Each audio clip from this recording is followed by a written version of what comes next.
wash it, I used some of that Sulfur 8 medicated shampoo. Then I followed it up with the Tresemme, which is my go-to shampoo. I absolutely love the way the Tresemme moisturizing shampoo feels, and also I conditioned it. But there's been a lot of questions that I seem to be asking myself as of lately as to what's going on with my locks. Like seriously, I know that I don't retwist my locks often, but maybe about once a month. But what happens in between my retwists is that when I spritz my hair with the water, it seems like my locks are coming undone. I'm not really sure if I'm not supposed to, you know, hydrate my roots, but I think that what makes the best sense. So I am not sure why when I spritz my locks, they come undone.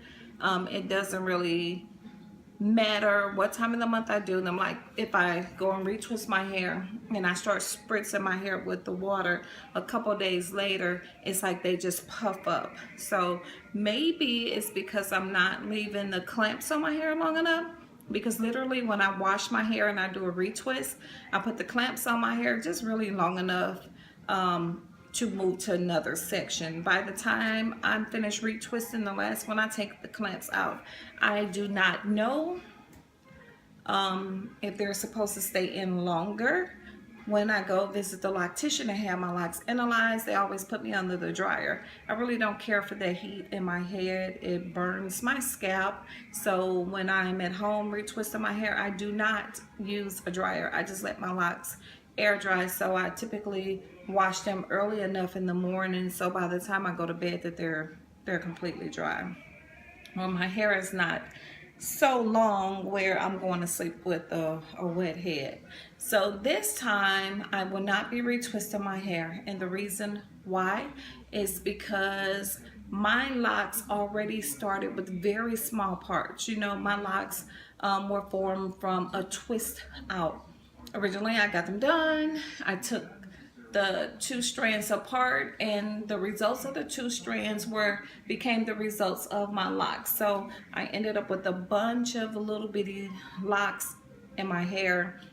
Maybe some of them are slightly bigger than the sister locks. So I mean, that's pretty much just what it is right now. And because of that, I really don't do much manipulating my hair and doing a whole bunch of retwists, because the ones that are, a lot of them are already small, and I just don't want to manipulate them anymore because I don't want the locks to eventually dry up or become too heavy as they progress and fall out.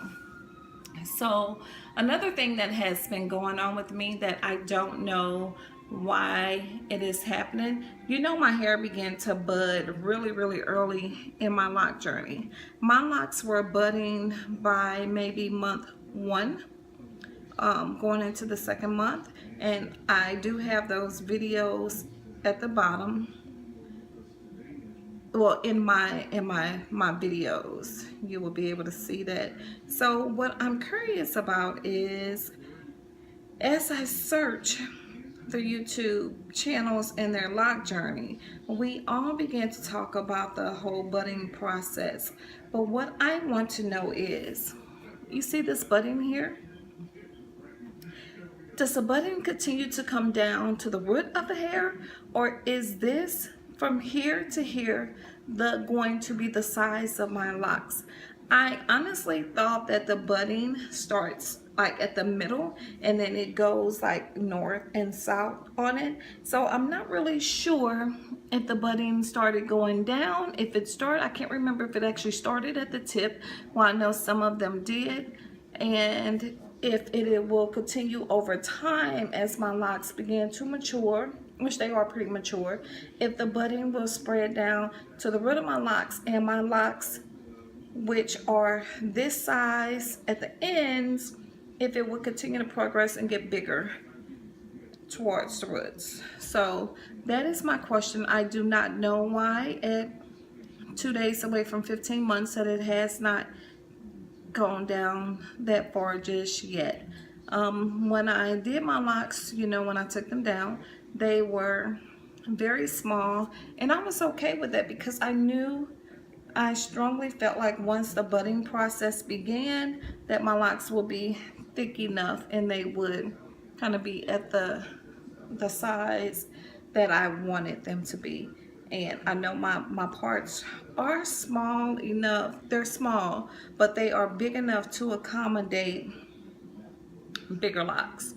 So one thing that I have began to do in my lock journey is to combine some of these locks. So you can see, like here, there's not many strands of hair at the root because they're just small locks. They are not thinning out. They just started small. So with the ones that I think are just going to be too small to accommodate the buds, I have began to combine them. Also, like this one here, this one is a very thin lock, but you see at the bottom here that it is a little thicker. So do this here get this thick or what? Can someone please answer that for me?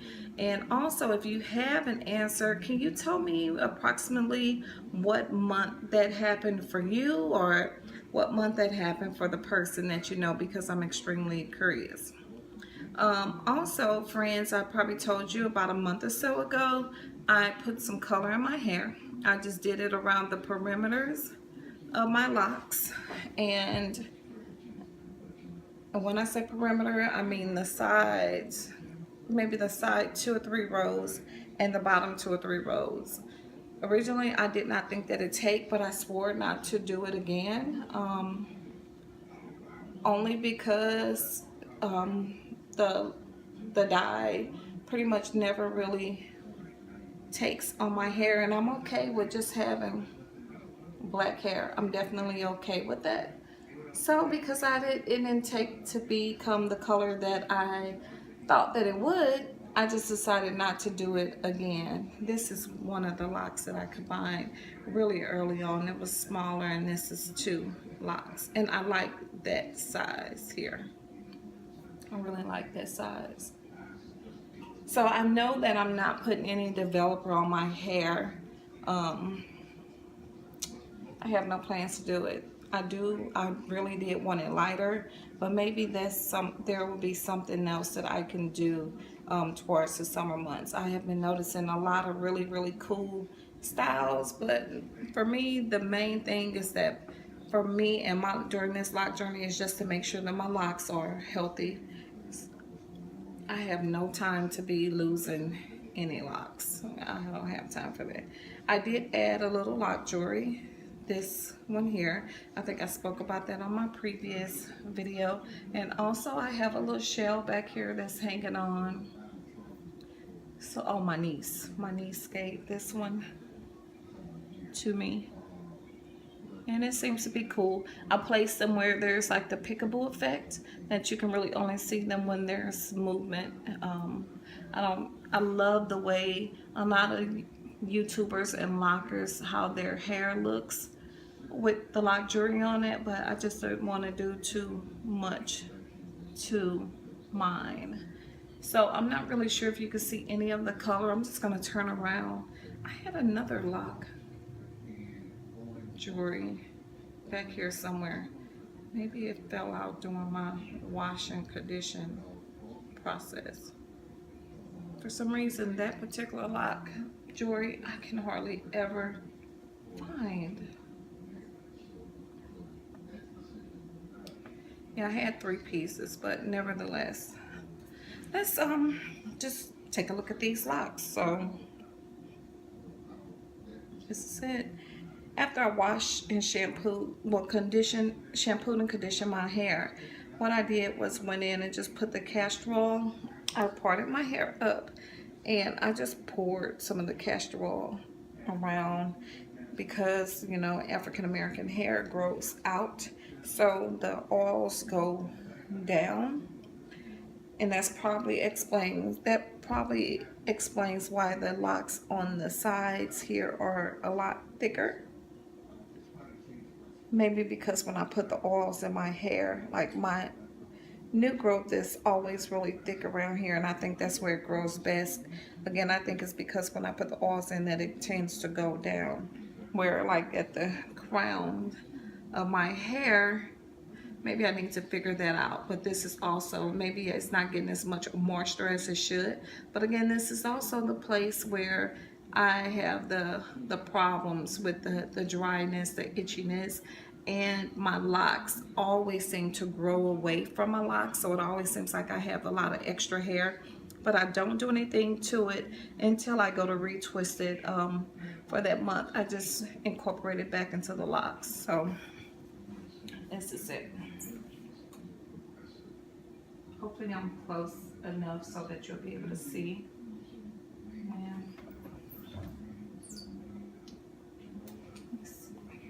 I don't know if you can see any of the color, if my lighting is good enough, but I just dyed it right along here. Right here and down. You know, I was talking about the place that always bothered me, that has been bothering me lately, is this part up in here, like right around here. I don't know why. Do any of you have this issues this late in the lock game?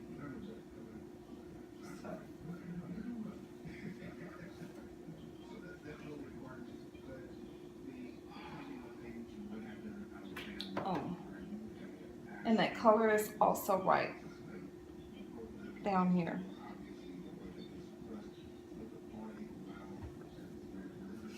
I didn't do any in the front. I didn't want the color around my face.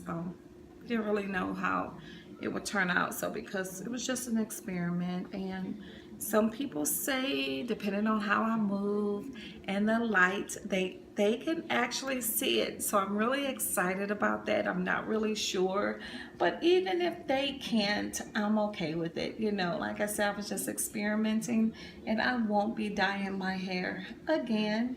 I like the fullness, so this time another reason I decided not to retwist my locks after this wash is because I really like the more fullness, kind of kept, well, maintained but unkept look.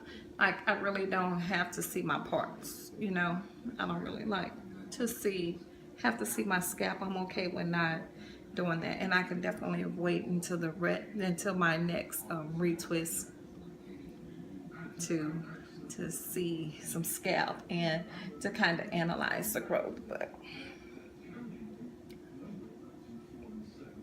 yeah, this one lock here is actually three. It was like three really small ones, like this one here. So I combined this one here early on, and no matter how I try to train it out of my face, it always comes back towards my face. So it's all good. Eventually I'll get these locks the way that I want them to be. So anyways, thanks friends for hanging out with me and watching this video. So yeah, almost 15 months. There's a lot of things that I just do not know. I don't know why it happened. I don't know why it is. It's just like that. And that's the way that it is. So, maybe you can give me an answer or a response. I have no idea. But nevertheless, I still like my locks. I like my locks. So I'm going to continue to roll with it. Thanks, friends. And I will be with you really soon. Please don't forget to like, comment, and subscribe. I will talk with you soon. Bye for now.